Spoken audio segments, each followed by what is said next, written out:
बेटा, मनुष्य का सबसे बड़ा शत्रु कोई बाहरी शक्ति नहीं है, न गरीबी, न बीमारी, न ही कठिनाई। असल में सबसे बड़ा बोझ है अहंकार। यही अहंकार इंसान को भीतर से जकड़ लेता है और उसे ईश्वर से दूर कर देता है। अहंकार कभी धन का होता है, कभी ज्ञान का, कभी रूप का, तो कभी साधना का भी। इंसान सोचता है मैं ही सब जानता हूँ, मैं ही सबसे श्रेष्ठ हूँ। यही सोच उसके हृदय को कठोर बना देती है। अहंकार तब पैदा होता है जब मनुष्य अपने आप को कर्ता मान लेता है। सोचो, तुमने अगर कोई काम किया तो उसके पीछे कितनी शक्तियाँ काम कर रही थीं। तुम्हारा शरीर, तुम्हारी सांस, तुम्हारी बुद्धि, क्या ये तुम्हारे अपने बनाए हुए हैं? नहीं बेटा, ये सब तो ऊपर वाले की देन है। फिर भी मनुष्य कहता है यह मैंने किया। यहीं से अहंकार जन्म लेता है। अहंकार इंसान को अकेला कर देता है। जो व्यक्ति धन का घमंड करता है, लोग उससे डरते हैं लेकिन दिल से उसका सम्मान नहीं करते। जो व्यक्ति ज्ञान का अहंकार करता है, वह दूसरों को छोटा दिखाने लगता है और खुद की समझ खो देता है। जो व्यक्ति साधना का भी घमंड कर लेता है, वह असली भक्ति से दूर हो जाता है। अहंकार आग की तरह है, बाहर से चमकता है पर भीतर सब जला देता है। शांति, प्रेम और सरलता।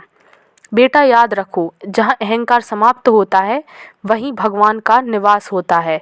विनम्रता से बड़ा कोई आभूषण नहीं। यदि तुम्हारे पास धन है तो उसे दान में लगाओ। यदि तुम्हारे पास ज्ञान है तो उसे नम्रता से बांटो।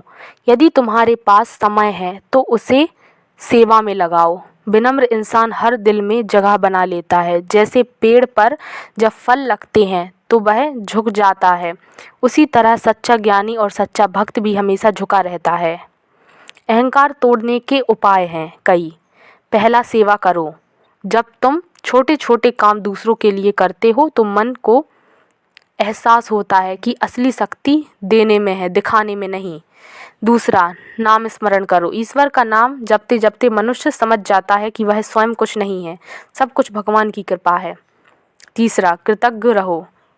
हर दिन आभारी रहो कि तुम्हें सांस मिली, भोजन मिला, परिवार मिला। कृतज्ञता अहंकार के गलाकर नम्रता में बदल देती है। चौथा, ध्यान करो। जब भीतर शांति आती है तो समझ आता है कि सब माया है और मैं का अहंकार तिरोहित हो जाता है। बेटा, जब इंसान अहंकार छोड़ देता है तब वह हल्का हो जाता है। उसे हर जगह प्रेम दिखने लगता है। वह छोटा बड़ा, ऊंच नीच सब भुला देता है। उसकी दृष्टि में सब जीव समान हो जाते हैं। तभी तो कबीर ने कहा था, जब मैं था तब हरि नहीं, अब हरि हैं मैं नाही। जैसे ही मैं मिटता है वैसे ही परमात्मा प्रकट होता है। वही जीवन का असली आनंद है। जय श्री राम।